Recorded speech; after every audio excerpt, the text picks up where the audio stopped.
The Rig on Wheels show, and this is your first ever recruitment show and featuring MVT. And of course, here we have our favorite VP of recruitment at Mesilla Valley, and he is here at the new office here in Spring, Texas, right? Yeah, I mean, caviar when you walk through the door, champagne flowing, and I may be slightly overselling it, but still very nice. Yeah, we are actually happy that we moved, so it's really nice here. I am your host, founder, and CEO of Rig on Wheels, and like I've already introduced, Pierson, and we have everything for you. So we have industry news, the insights, hot jobs, recruitment tips, everything. So we're gonna definitely make history together. So let's jump into some good news here. Yeah, we'll start with fuel. Fuel sitting at $3.99 a gallon right now. That's down 2.3 cents versus a week ago. That's down 8.5 cents versus a year ago. Gasoline continues to go up a little bit on the gasoline side. But on the diesel side, California, of course, leads the way at $5.24 a gallon. Nothing surprising there. West Coast at $4.66. And cheapest fuel continues to be on the Gulf Coast at $3.70 a gallon. So nice trend there. Good to have it under $4. It is going up. It's at $3.66 currently on the gas side. But to keep that under $4, and again, as we've talked about with fuel surcharges, as it goes down, you can make money off those fuel surcharges. So if you're a smaller fleet, large fleet, or just a one-truck operation, if you get a fuel surcharge included in your rate, which you would with a direct customer, it can be where you make a little bit extra compared to when fuel goes up as a lagging indicator. Now, with that said, we still have a lot of fleets relying on the spot market where it's an all-in rate. That has at least improved a little bit on the spot market rate. Yeah, so we want to talk about the van rates because that's definitely where MVT is. So it's at $1.90. Yep. And flatbed, I know that MVT doesn't do flatbed, but I always still write it down because we're in that season. So it's $2.47. And reefer down a little bit, but it's at $2.11. Yeah, and the thing to keep in mind with that $1.90 is most fleets are running anywhere between 10 to 15% empty. So that only includes loaded miles. So for a lot of fleets, if you're heavily dependent on the spot market, that $1.90 really is more closely going to be about $1.80 to $1.75 when you include in your empty miles on that. And of course, the challenge on most of your spot markets is also live load. Right. So you're having to wait in between each load. So again, we have a lot of people that a year ago were relying on stuff at $2.20, $2.50 a mile, which made up for that because the rates were so high. There's still a few business owners out there that are running businesses that are depending on $2 a mile freight in the world of dry van. So it's still suppressed compared to where it needs to be. But things are moving in the right direction. On the flatbed side, that would make, I believe, 7 out of the last 9 weeks where that rate's continued to go up. Of course, you see a lot of places like Home Depot, Lowe's starting to get flowing again out of the garden section. On the van rates, we can tell you there's a lot of customers that had relied on the broker boards to deliver really cheap freight, that those customers are now having conversations and looking at options. So those are all good signs. They are not where they need to be, but it points to the second half of the year being honestly pretty fun after a depressing first half for most of the industry. Yes, and I'm just ready for June. I keep saying June. I've never said June this much in my life, but I am just ready for June. June. The thing I will tell you in this current environment, if you're a driver, be it where you're joining Mesilla Valley Transportation or XYZ Trucking, is to make yourself attractive. You are going to be in a position where you will make really good money, and we'll get back into an arms race. competing for drivers, having to go and do pay increases as rates increase. The key at this moment as a driver is don't job hop, make that next choice a really big selection. Take your time, ask questions, have a detailed conversation with your recruiter in order to make that choice. Because it's still a market where the carrier and the shipper are much more in control of that job situation, where the second half of the year you'll start seeing drivers have a lot more leverage in that negotiation. Yeah, I definitely would agree. And when going back up, talking about the diesel with these fluctuations and everything, just making sure you stand steady and not dealing with the heavy on the foot. Be light on that pedal, making sure that you're not getting no speeding tickets or just not speeding at all. That is one of the biggest ways to control your own diesel.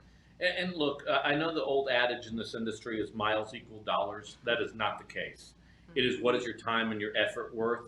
So yes, you will get mileage pay, but at the end of the day, when we talk about why you'd come to MVT, we get in that discussion of having contracted customer freight versus broker freight. Broker freight's serves a purpose. There's loads that you need from a broker, but if a company's main customer is C.H. Robinson, that's not a good sign. Nothing against C.H. Robinson. They got to make money like everybody else. But if your broker is your leading customer, you're going to spend a lot of time sitting. You cannot afford to sit, but you also have to go controlled down the road at a steady pace. Generally on the highways, you're going to be figuring at about 62 to 65 miles an hour. Yeah, I definitely would agree. So let's get into talking about April 30th. We got an April 30th hitting us. Yep, got the broker. I believe Ritchie Brothers is going to be the broker for Yellow's equipment. So Yellow should be having that go out April 30th. I know they're starting in the Northeast and Central U.S. There's a lot of beat up old equipment from Yellow to get auctioned off here. It will go to somebody. I suspect most of it will get used in local delivery moves or last mile moves. Some of it most likely gets sold overseas. We'll see what the appetite is, but it's a large amount of equipment that will have to get gobbled up by an industry in a time where equipment is not that hot at this moment. OEMs are showing that their Class 8 truck orders are down substantially compared to 2 years ago or 3 years ago. So it is the opportunity to, if somebody wants some real cheap trucks, there is a place for it. You will see older equipment get used for last mile moves, intermodal moves. Yeah, about to say intermodal. Intermodal, where you're not ever going through a scale, so you don't have to worry about your maintenance score like you would other carriers.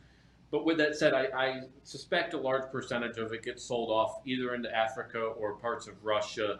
Of course, that might not happen with some of the sanctions we have. So that's going to be interesting to see how cheap that equipment goes. Yeah, we'll definitely see a lot of the good stuff from Yellow was the assets they had, not the trucks. And everybody knows trucks are not your assets because they depreciate. Yep. So if you didn't know that, trucks are typically not going to be an asset for you on that side of the sheet because of how much they depreciate.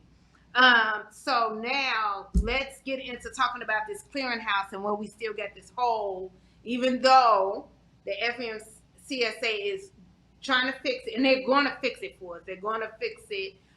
So I am kind of excited about this rule that's coming out. Yeah, so there's about 158,000 drivers in our industry that have been hit on the clearinghouse, put in prohibitive status for a failed drug test or drug and alcohol test. Of that, about 30% of those drivers have at least started the process to work their way back into the industry. Mixed results on that. There are some smaller fleets that aren't actively participating like they're supposed to be because the clearinghouse has had about 10,500 related violations, including 2,000 failures to register in the clearinghouse, period.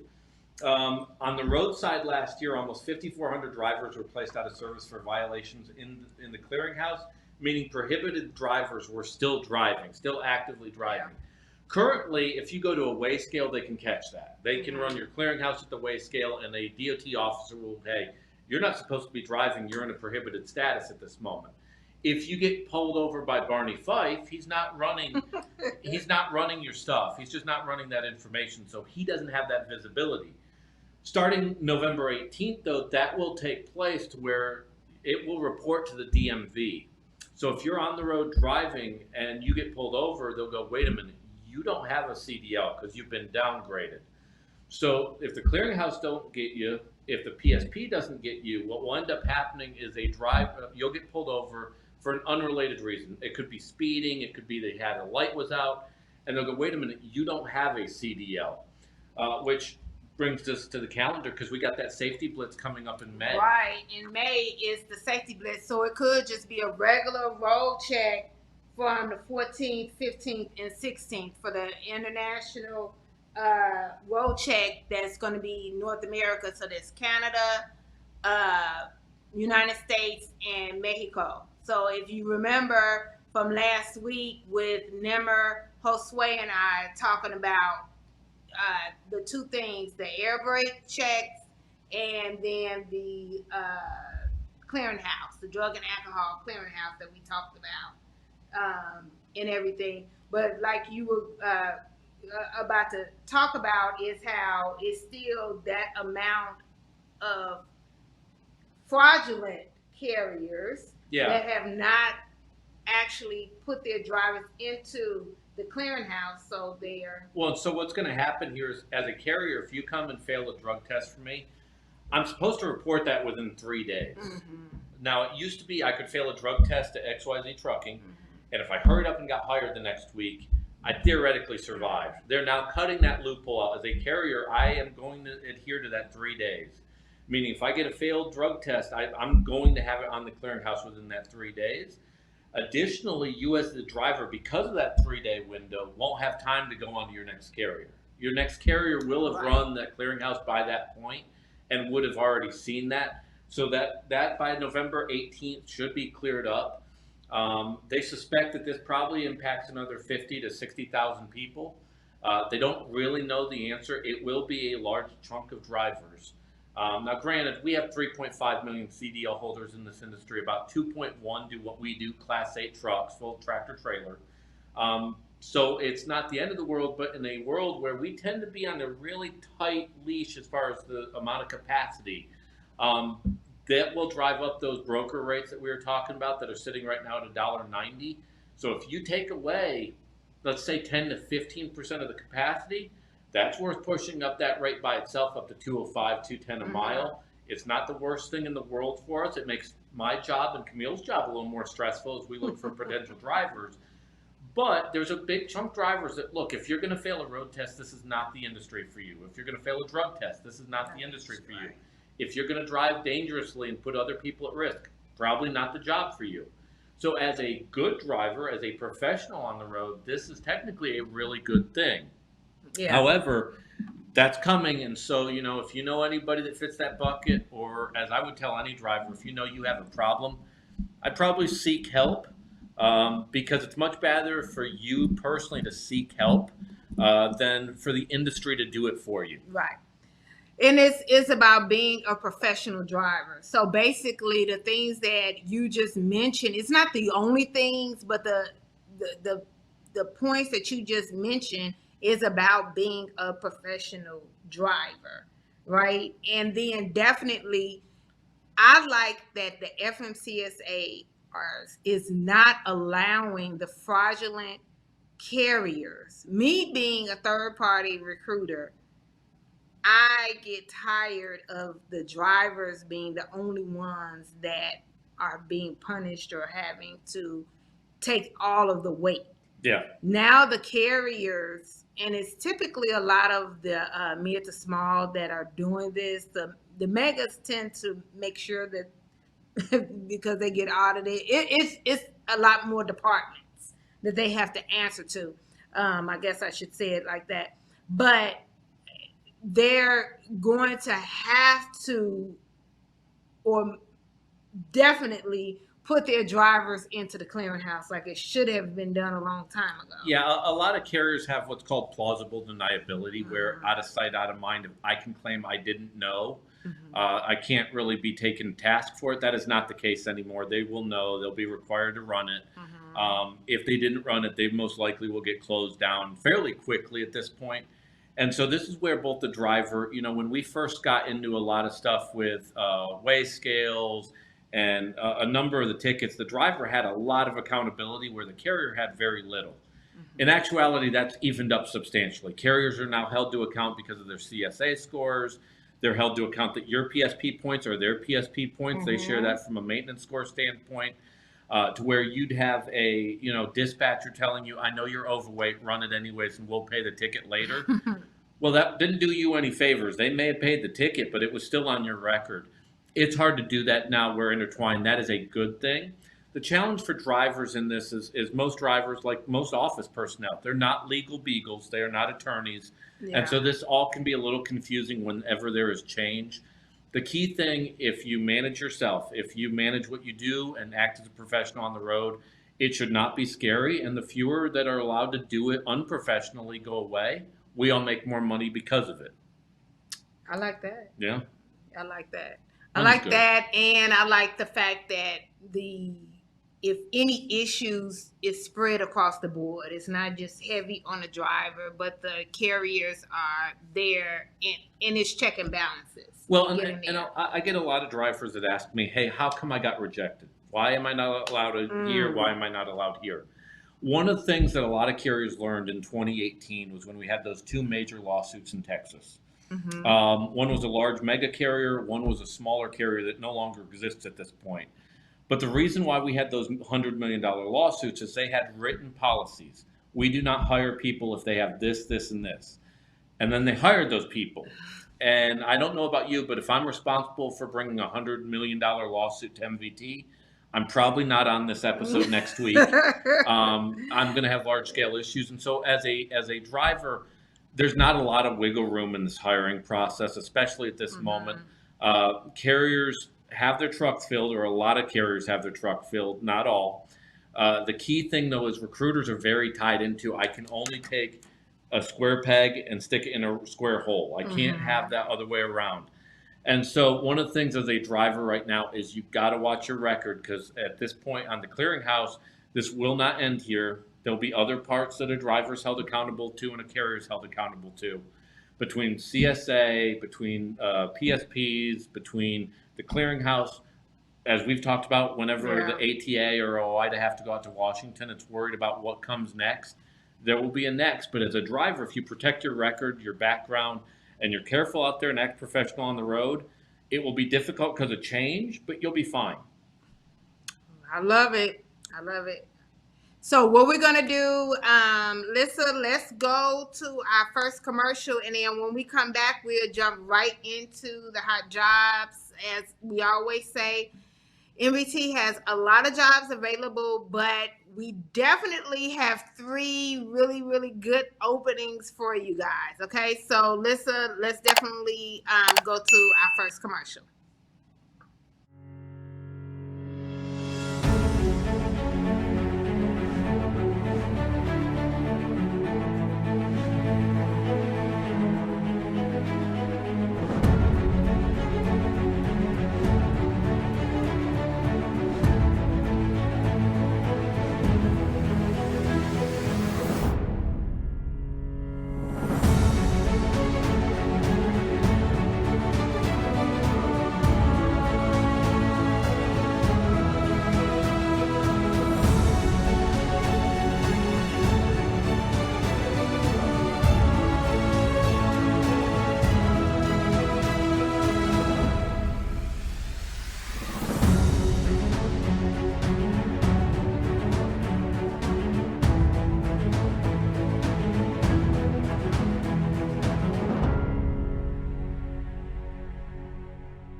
Welcome back, everybody, and we have another really cute inventory that's going to be coming out later this week from Faces of the Road. It's going to be really cute, and I hope you all cry just like I'm going to cry too. I get really emotional.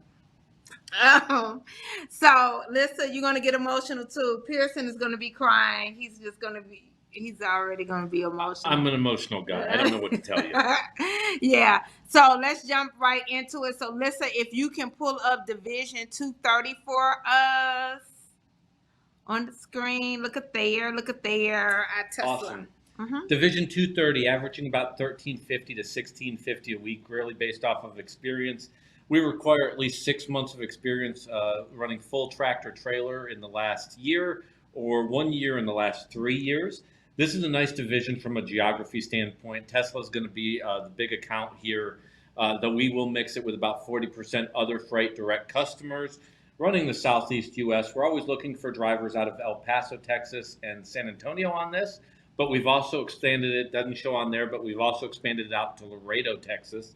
So Laredo, San Antonio, El Paso, steady miles, lots of drop and hook. You'll see a little bit of SoCal, but because it's Tesla, a lot of Northern California. And as they continue to expand out their headquarter and operation out there in Austin, Texas, we will continue to add capacity out there as well out of the San Antonio market. Popular division, though, we are averaging about 3 to 5 people joining us a week for this division. Have room to grow it another 15 to 20 drivers. In particular, teams do very well on this. And so even though it's the majority of it's solo, if you do have someone you want to partner up with, be it a spouse, a friend, a neighbor, somebody that you feel comfortable in a truck with, you'll see that you're going to average on a per driver basis in that $1,800 per week range. So as a team, anywhere between $3,600 to $4,000 a week, which if it's a husband and wife team, as an example, really nice steady household income coming in with real good home time. Going to get home every single week. Generally speaking, though, you're going to be in pleasant weather. You're not having to deal with snow and rainfall. You're running the desert. So a lot of people that run this division in particular like the fact that they don't have to really worry about winter weather that much. This is not one of the divisions where they're having to run through that. So again, that's Division 230. The next division we're going to take a look at here is 430. Division 430. If you live out of the Jacksonville area, another geographic preference for a lot of people is if you live in Jacksonville, you know every recruiter is trying to get you to the Northeast. They're going to either have you go to Atlanta and you're going to have to deal with the traffic in Atlanta around 285, or they're going to send you up I-95 and plead with you to go north of the Beltway of D.C. or into the Atlantic Midwest. Mid-Atlantic is what it's called. Helps if I get my vocabulary correctly. But they're going to have you go in the direction that is a lot of stress. This here on this division, you're running a whole lot of I-10. You're going from Jacksonville, making a stop in Houston, picking up a load in Houston, going to Laredo, and then from Laredo coming back to Jacksonville. Big customer on this is going to be Lowe's. We run a lot of Lowe's out of Valdosta, Georgia, as well as along the way in other locations. Lowe's probably makes up about 60% of this. We have a really good relationship with them because we have a good driver base there already that does a fantastic job for them. We have about a 99% on-time percentage rate. So we're looking for other professionals that can join us and help us completely pick up more freight in that market. So with that said, if you live within 75 miles of Jacksonville, so it could be Valdosta, it could be Lake City, it could be Gainesville, it could be St. Augustine, or anywhere around the Jacksonville area, we have a secure drop yard there. About 50 individuals already work with us out of that market, looking to expand that out to 70. Really good equipment. Again, pay-wise, you're going to be anywhere between $1,100 to $1,300 a week. You're going to get home every single week. Generally, you're out for about 4.5 days before you get that home time based off of how long that trip takes to go in and out again. So you go out 4.5 days, 5 days, depending on how quickly you get it done. You're home for your 34, and the process starts all over again. So you telling me that Nimmer and Rachel need to put 20 drivers on Division 430 for this I-10 run? I absolutely. Now, what I would tell you, though, like I would tell you and I tell any of our drivers, we are very careful to hire the right amount of drivers to go with the right amount of freight. So, as an example, we try to add, on this account, we'll add about 3 to 4 drivers a week until we get to that number. Okay. Because my goal with any division that we have here is we get very specific. I don't have a lot of open trucks. Okay. So we are very strategic of making sure that if I hire you, I'm going to have the freight for you. That's one of the things that a lot of carriers don't often do. And it's why a lot of drivers, their first 90 days at a carrier are difficult because they're trying to find their way. On the driver's end, they have to try and find their footing in a brand new place. Then if you top it with the fact that the freight may not align with the driver count, that's a horrible deal for a driver, and you've just made a change only to make things worse. So we're very strategic about the number of drivers we bring. We'll bring on about 3 to 4 a week for this division. until we get to about that 70 number, and then we'll evaluate depending on freight opportunities. Okay. Really good. Lisa, can you go back to 230 again? I have a question back there. Thanks, Lisa. You're doing really good with this Vanna White thing. I might have the wrong game show, but just pretend, Lisa. Just pretend. Okay, so how many do you need on the 230? I know 3 to 4 a week, but Yeah, it's 3 to 4 a week, and we're looking to expand that out by 20. okay. In particular, we could use 4 to 5 teams because that expedited freight is where we seem to be gaining a lot of ground right now. Again, and a team doesn't always have to be pre-made. You may know another driver, and if you get along with that person, and look, some people do not belong in a truck together. Other people, hey, I've always wanted to run with this guy. He's my best friend.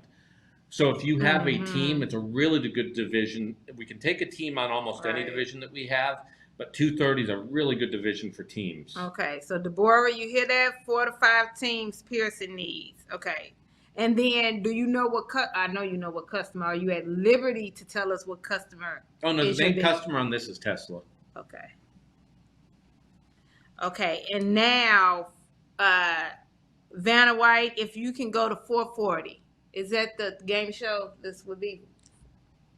Feels like we're off, but we're right, too. I'm not sure. Yeah. Okay. You're not spinning any letters, but we'll get there. We're kind of, sort of. Alyssa? Oh, you're there. Look at you. Listen. Good deal. Division 440. Again, this gets into a nice geography here. We hire out of Nashville, Memphis, and Houston.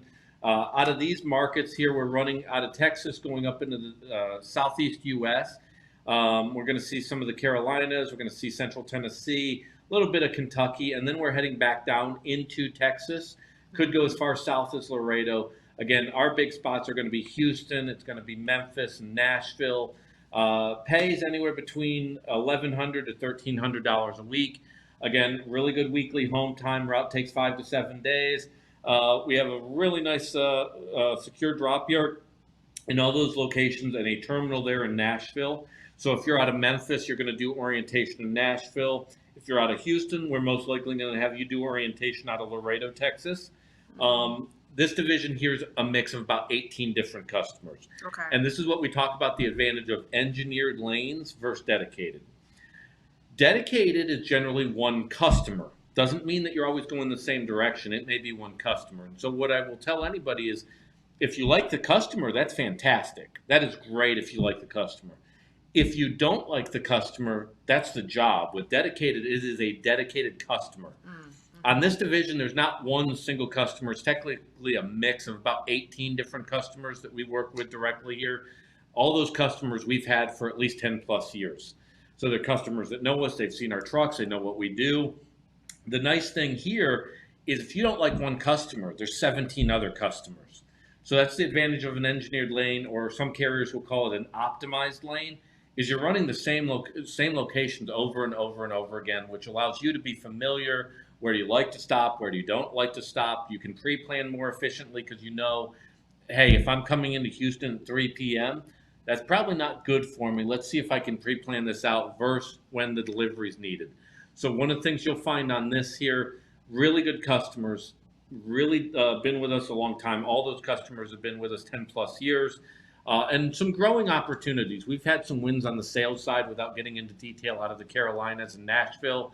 So this is another division that's going to most likely be expanding over the next coming months because we appear to have a lot of opportunity from a capacity standpoint and a customer standpoint in those markets. So this is a division to keep an eye on closely. Again, we generally try to add 3 to 4 a week on this. I don't have a set quote at this moment because if I can manage that 3 to 4 a week, we probably continue to expand out this division. I love it. Yeah, this is a good growing division right here. I like to write all this stuff down. Because in case things change, because week by week things can change. So listen, if you can put the number up there, but the number to definitely give us a call is 281-968-3100, 281-968-3100, or you can go directly to the website at rigonwheels.com. and click on the driver application and complete the Intella app. Everything will populate for you and make sure everything is correct, or you can fill out the entire thing by itself. Yeah, sure. Listen, if you could, now what we want to do, oh, let me say this.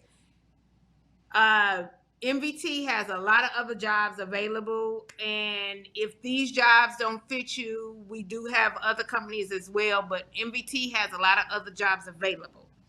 So, you want to say something? Yeah, let me point out. Obviously, we're based in El Paso, Las Cruces, so we would always take somebody out of those markets there. But if you live in the metro area for Phoenix, Salt Lake City, Portland, Oregon, Denver, Albuquerque, the DFW market, San Antonio, Houston, Laredo, Memphis, Little Rock, anywhere in the state of Kentucky or Tennessee, Jacksonville, and there's about a dozen other locations.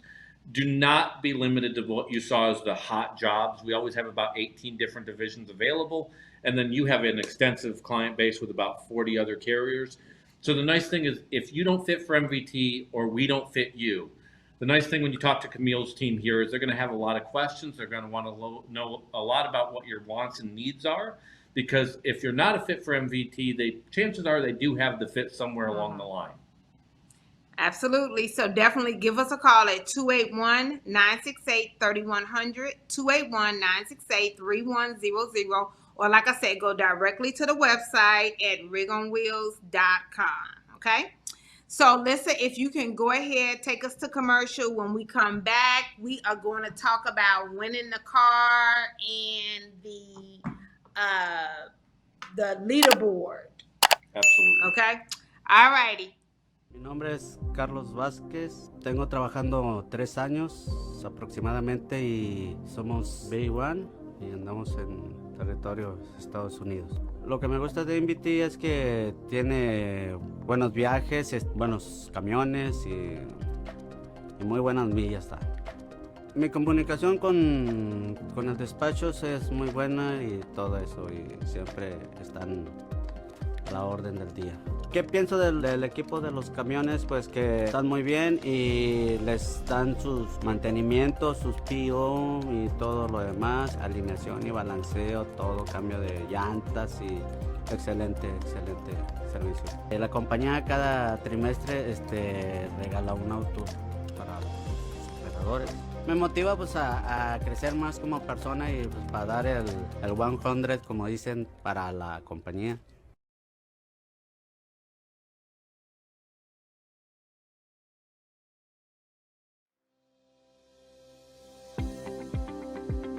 My name is Stacy Morton, and my position is OTR driver, and I've been with the company for 8 months. I enjoy being with part of the family because good miles, nice people, they listen to the drivers. The pay is excellent here at MVT. The home time is very good. You get to go home anytime you want. The dispatchers are really nice. They listen to the drivers, whatever you want. They will do their best to give you what you need. And the equipment is good, and safety is excellent. Yeah, they're fast, and the roadside is good. They listen to you, and they get the job fixed in a timely manner. Yeah, I would recommend other drivers to come to MVT because this is a good place to work, and you get excellent home time and everything that you need here.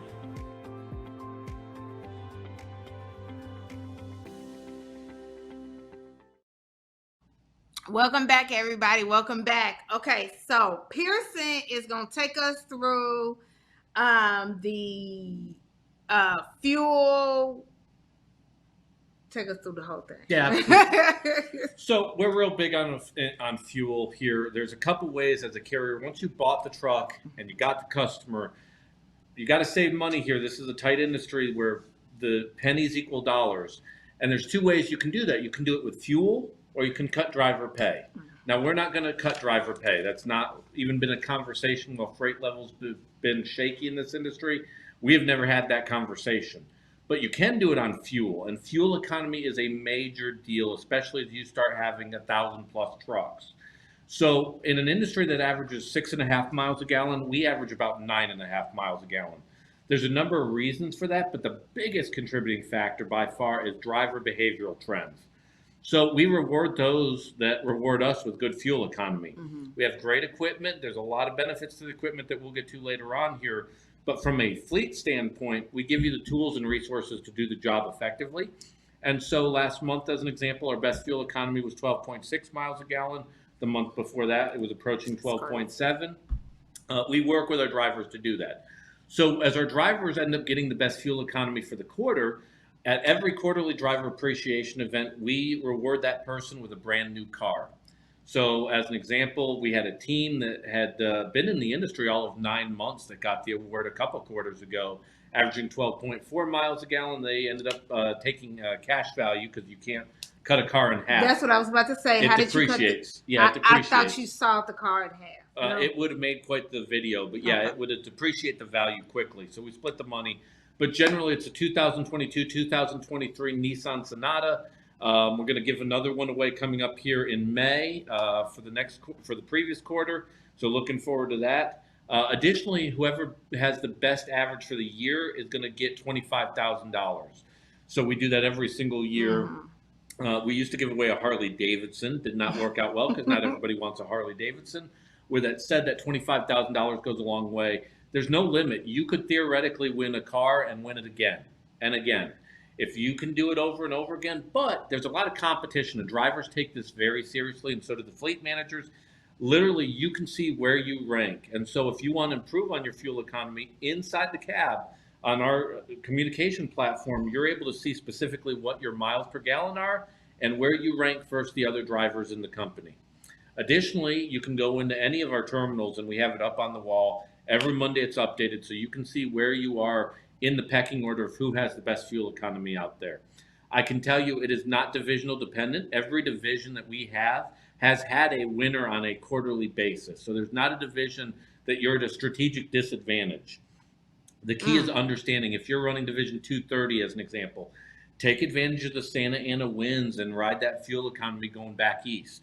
If you're in Division 400, where you're going to deal with some of the Appalachian Mountains, understanding not trying to go pedal to the metal uphill and utilizing the hills as you go downhill to get fuel economy. This is a situation, I describe it like the story of the rabbit versus the hare, or the rabbit versus the turtle. The turtle wins in the long run here. It's not the person that's jamming the pedal to the metal trying to get as much out of the truck all the time. It is understanding the value of pre-planning, not hard braking, not constantly going on and off the road. There's a strategy. We also have a department called Driver Services that specifically works with making our drivers safe and more productive. We have a lot of information that comes off the truck that with the driver, we're able to come up with a game plan that will improve your safety, your performance, your fuel economy, on-time percentage. So we look at it from a career development standpoint that, yeah, we do want to deliver the load today, but we also want to make you a better driver over the course of your lifetime with MVT. I love that because that's a career development center. It is. That's really what that is. And that is what we try to tell drivers, that you don't have to just stay in one position. And whether or not you still want to be a driver, you can still move around within that. So whether it means moving to a different drive van, flatbed, that type of thing, if you're trying to move around in that type of way, or a different division. Yeah. So. A different division, as well as we have people that go on with us to become trainers, training the next generation of drivers. Trainers make $120,000 to $150,000 a year. We have people that become owner-operators through MVT. We don't hire owner-operators off the street, but we have a program where they can get their own truck and continue to work with us. We have people that do go in-house, join as a mechanic with Penske, end up coming in-house and working as a fleet manager with us. And our company is filled with drivers from top to bottom, literally. Our CEO and founder of the company, Royal Jones, still has an active CDL and started as a driver when he started the company 42 years ago with 5 trucks. Wow. That's amazing right there. But it's 2 things I like other than giving away the car and the money and stuff like that. But it's the leaderboard, of course, the competition. they're able to actually see where they rank. I remember the day that you told me about that. And then the fact that there is an actual career center. Can you tell me what the career center is called again? Well, yeah, driver services, and they want to make you as successful as possible. It's good for you and good for us if we invest in your career together. So the more successful you are, and this is the hard part in our industry, is I've heard drivers say, I'm just a driver. And I hate hearing it that way. It'd be like me telling, I'm just a VP of recruiting, or I'm just a fry cook at the McDonald's. You should have purpose in your job. Right. You should like what you do and be proud of what Right. you do, and be able, quite frankly, to be a little braggadocious with people about what you do. So we don't look at it as I'm just hiring a driver. I'm hiring a professional, and that professional on the road wants to get better. They want to get efficient. They want to be safe. They want to be courteous, and they want to be successful at what they do. So we put our money where our mouth is. We invest heavily into your career. We don't want you just to come on board. We want you to enjoy where you work at. We want you to be successful where you work at. And that's the reason why your retention is very good It is. at MVT. Investing in your colleagues. Yep.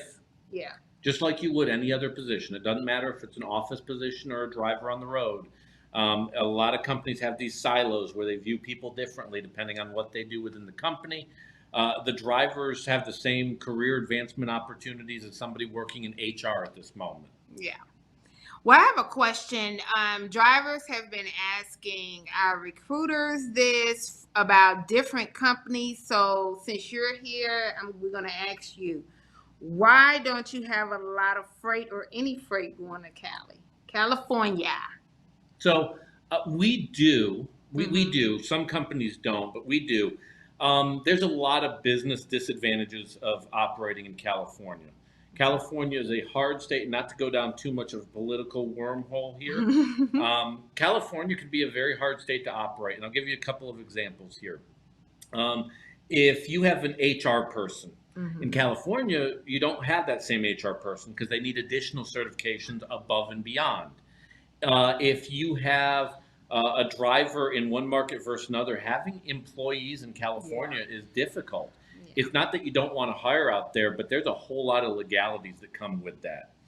When you look at the state that just increased the minimum wage for fast food workers to $20 an hour, well, even if you don't have a fast food restaurant, it impacts your business because now eventually your processor at a trucking company now has to be paid more. Your data entry person needs to be paid more.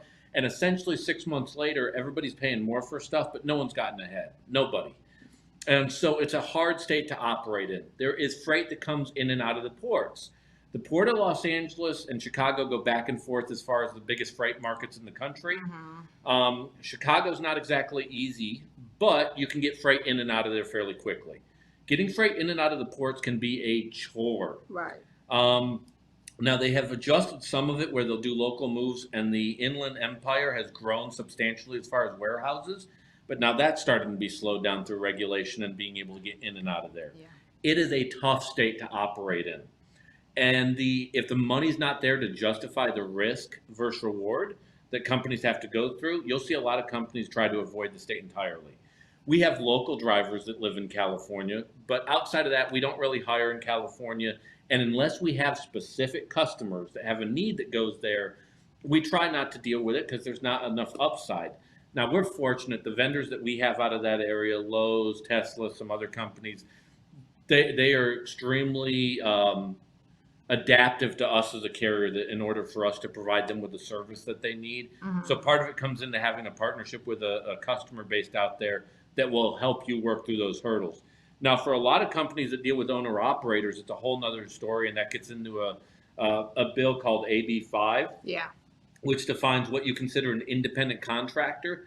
There is a place for independent contractors in our industry, though we don't deal with a lot of them with MVT. Look, Landstar serves a valuable role in this industry. Bennett, Jones Motor Freight, independent contractors make up about 450,000 drivers in our industry. Yes. They are a valuable piece of that, and they have a lot of flexibility as a one-man operation compared to that large mega carrier. California has made it hard to work with independent contractors because if you own the truck and you can turn down freight and decide when you leave and when you don't leave, that's fine, but you don't want to be classified as an employee. At that point, you're not an employee. You are an independent contractor. And the state seems dead set on creating that person as an employee. If you're an employee and I have to pay for your health insurance and I have to pay for a whole bunch of other stuff, I can't let you stay at home. I can't let you dictate how you use your equipment. And so California makes it very hard to do business there. Yeah, and they make it very hard, and not to get too political, but they make it very hard to do business with a lot of industries. Yeah, to be very honest. And I'll be honest here. I don't care what side of the aisle you're on. If you're a Democrat or you're a Republican, our driver base is probably pretty mixed politically, though I've never done the survey. With that said, when you have a jurisdiction where one party dominates versus the other, and there's no counterpoint, generally speaking, you will find, if you look at our country, the best a president does is when he has a party that's the opposite in Congress. So if you look at the Clinton years, it's because he had a Republican Congress, and vice versa. When one party tends to dominate, you don't have an opposing view going, hey, I don't like that. That's part of the challenge in California is generally outside of Bakersfield and Orange County, it's dominated by Democrats. And in that situation, the loudest voice is going to end up being what leads the group. And that can create some tricky situations, i.e., how you have somebody flipping a burger making $20 an hour, which I can't explain that one. But yet Panera Bread doesn't have to do it. I don't know. So we got a question that came in about SAP. When is it that MVT will look at a SAP driver? I don't care about SAP. Like we don't. You're either on the clearinghouse or you're not. So if you're on the clearinghouse, I can't work with you. If you're off the clearinghouse, I can. What does that mean? So if I failed a drug test someplace, right, and that's on the clearinghouse, now you could do return to work, but that means that's been taken off the clearinghouse. All that matters is if you're on the clearinghouse. If you're on the clearinghouse, I cannot hire you. Like I can't.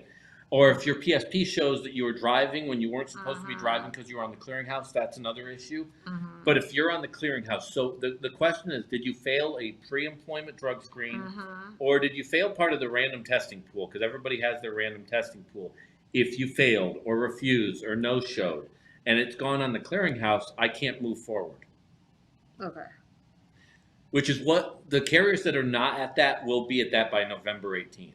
Because as much as we talk about SAP, and it's still part of what we discuss in dialogue-wise, by November there is no such thing as SAP. If you went to SAP, I literally could care less about that. By the time we get to November, the other carriers will catch up to that. The SAP's not important. You're either on the clearinghouse or if you're not. If you've not registered to the clearinghouse, and you may have been at the same carrier for the last 3 years as an example, so you might not be on the clearinghouse because you haven't applied. You should get on the clearinghouse, the FMCSA clearinghouse. It's part of your record. You should know what's on there. Definitely don't want something there on mistake, though there shouldn't be. But at the end of the day, if you're on the clearinghouse, meaning that you've had a failed drug test and it shows on the clearinghouse, the SAP conversation doesn't take place. And then I have another question. I'm kind of confused about this question, but I'll ask it two ways. To you, and then I'll answer it as well. First, are there any felony charges that MVT just will not take? Human trafficking and sex that involves a minor. Okay. So if and look, we move 500 loads a day across the border. Human trafficking's bad no matter where you are, but from a political PR standpoint, given our relationship with cross-border freight, it would look horrible. The second part of that, though, is just human trafficking is a bad thing. We don't want to participate in it. And I get it as a driver. Hey, I found a hitchhiker, and I picked him up. You do not want an unauthorized passenger in your vehicle. I don't care if you're with a large carrier or you're with just a small one-man operation. Having an unauthorized passenger in your vehicle, it's never a positive, and I get it. You want to help somebody on the road. Someone says they need a ride. Their car is broken down. You put yourself in immediate danger. You do not know that person that is getting in the vehicle with you. Additionally, you don't know that person's background, why they're in the vehicle, where they're going. You don't know any of that stuff. There is no advantage as a professional. You are not like a four-wheeler going on vacation to Yellowstone. you are actively in a mobile office for all intents and purposes. Mm-hmm. You do not want to pick up people. We can't do it. And then anything involving sex with a minor, any type of felony on that, and we're not going to move forward. Now, any other felony, it really is a case-by-case basis. When I say it's case-by-case, we're looking at your whole body of work. So if I have a truck open, I may have 5 different candidates I'm looking at. Just because you have a felony is not a deal breaker. You're absolutely free to apply. I want you to apply. Depending on when I run your background will depend what state you come from. Some states are ban-the-box states. So Right. if you're in New Mexico, as an example, I literally can't run your background until you get to orientation, which does not necessarily do you any favors. But I would have that conversation and openly say, hey, I just want you to know I have this. We can have once you disclose it, we can have the dialogue. And if it's on your record, we're eventually going to see it. And I'd much rather just have an honest conversation with you. But what I can tell you is if I have 5 candidates and I have 1 truck, I'm looking at who has the best background, who has the most stable employment history, who has the safest background, fewest tickets, fewest accidents. If it's an aggressive felony, I'm looking for creature of habit. So let's say that you had an aggressive felony back 20 years ago. At a certain point, you've paid your debt to society. I recognize that fact.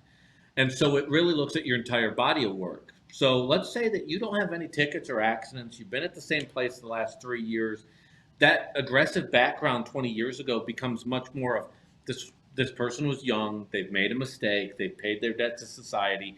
And this is not a creature of habit. This is somebody that had a mistake that happened in their past. They need to move on. And they can't do that if they're not making a living.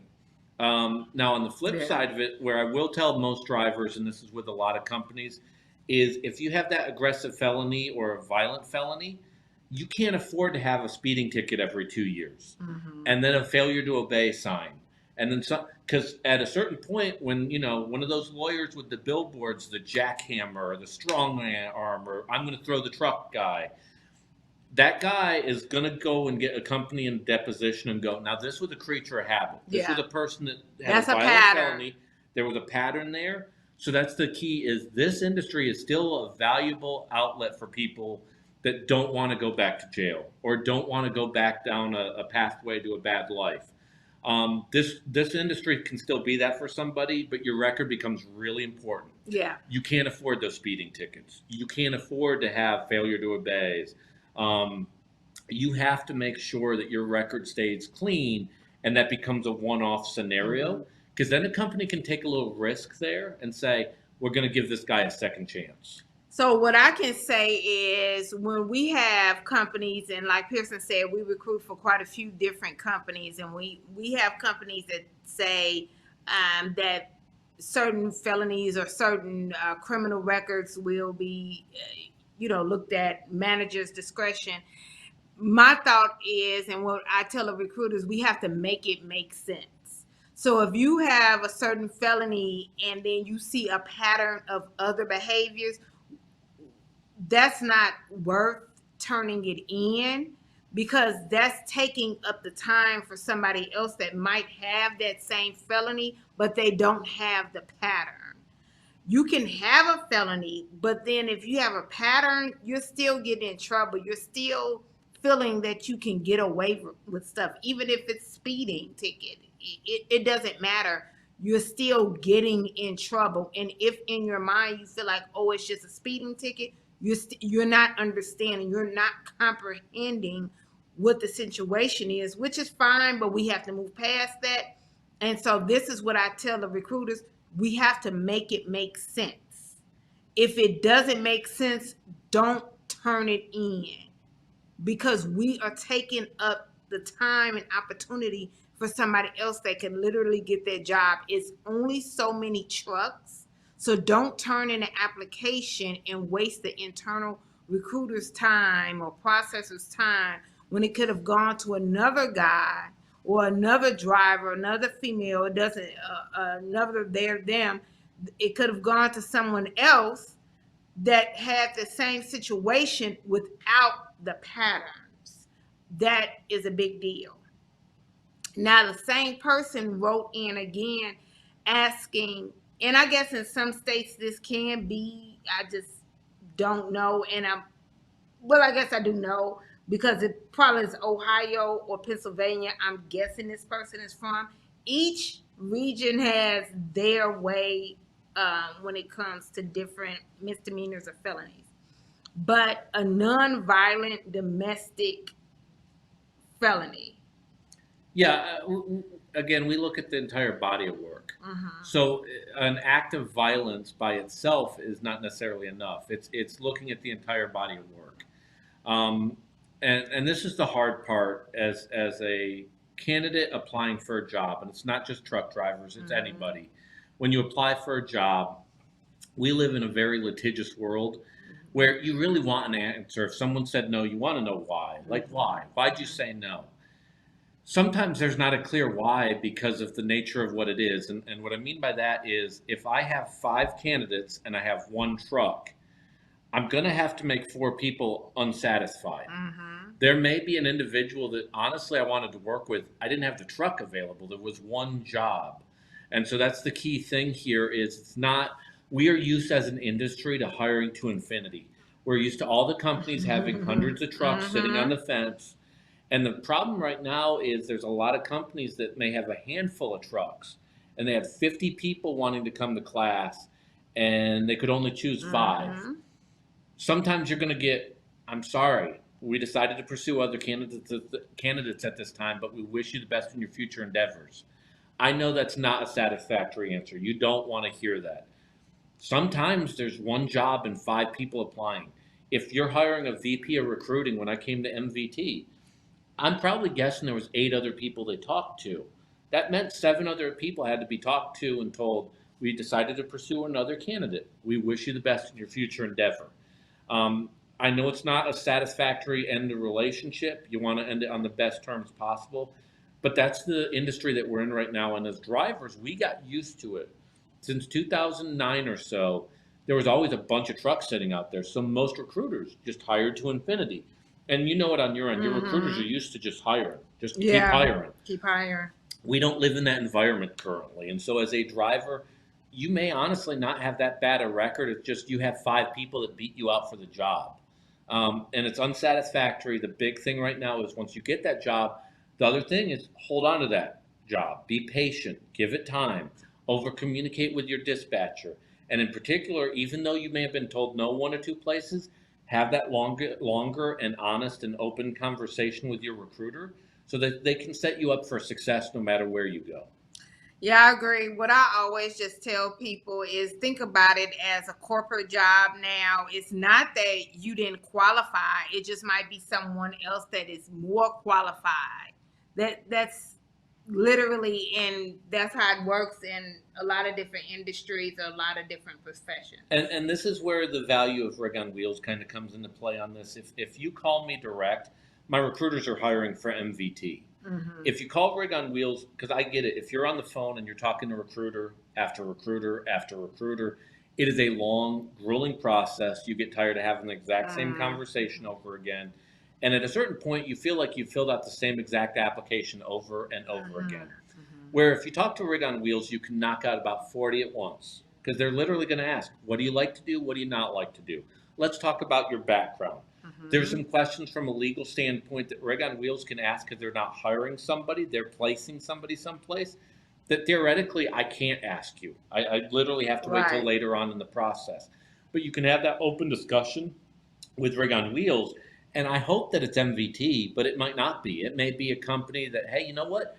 This is actually a better fit for you because we know that you're going to be able to get hired on here. And you're probably going to like their home time differently, maybe their equipment, maybe whatever the case may be. Not all 2 drivers are alike. They're all different as far as what their needs and wants are. But Rig on Wheels can do that for you. Alyssa, this would be a great time to put that phone number up again. Yeah. And so the key thing with Rig on Wheels is you call 281-968-3100 and have that open and honest discussion. If there's something in your background that you suspect, hey, this may be a deal breaker for me, I'd have that conversation and be open. In a lot of cases, it's not. It's just we have to place you at the right place that can take that right now. Or they can't take that now, but in about 90 days, maybe they'll be in a different truck situation, Let's talk 90 days from now. But have that conversation, and they can get into a more detailed discussion with you, your unique spot, because it sounds like you have a bit of a unique thing that doesn't fit into a perfect bucket, and they can have that more elaborate conversation. Yeah, absolutely. That's what I feel like. It might be a little unique, and I definitely think you're probably in Ohio or Pennsylvania based on that last question that you asked about the nonviolent domestic violence. I used to get when I was on the phone, used to get in Ohio misdemeanors for yelling. People would have misdemeanors for yelling, and that would be in Ohio. That's why I said that. But we definitely are closing out. Remember to like and subscribe if you're watching on YouTube, because that's where definitely those questions came in from today. So we're getting quite a few viewers there. So like and subscribe there, and all of our LinkedIn viewers, we really appreciate you greatly, and everywhere else that you're watching or listening for our audio as well. So we are here live every Tuesday at 3 p.m. Central Time, and we want everybody to definitely be safe. Pierson will be here again, and we'll have another special guest next week. So we are really excited about that. Pierson must really be liking the space and the caviar and champagne and mimosa. Did you say mimosa, or I'm making that up? We'll give them a suggestion. Let's help them out. Yeah. We give them a suggestion at the front. So roll out the red carpet for our special guest next week. Oh, mariachi band. We can go over the top. Yeah, why not? So anything you want to say to everybody? Yeah, big thing here is you apply to a job again, like we talked about in the last segment here. Be detailed, have an extended conversation, ask a lot of questions. And at the end of the day, we want you to be successful long-term, not just short-term. So I'm not just trying to get you in a truck today. I want to brag about you and what you're doing on the road a year from now. So have that longer conversation, and I hope to have you as a coworker sooner rather than later. Yes, definitely. All right, see you guys next week. Bye.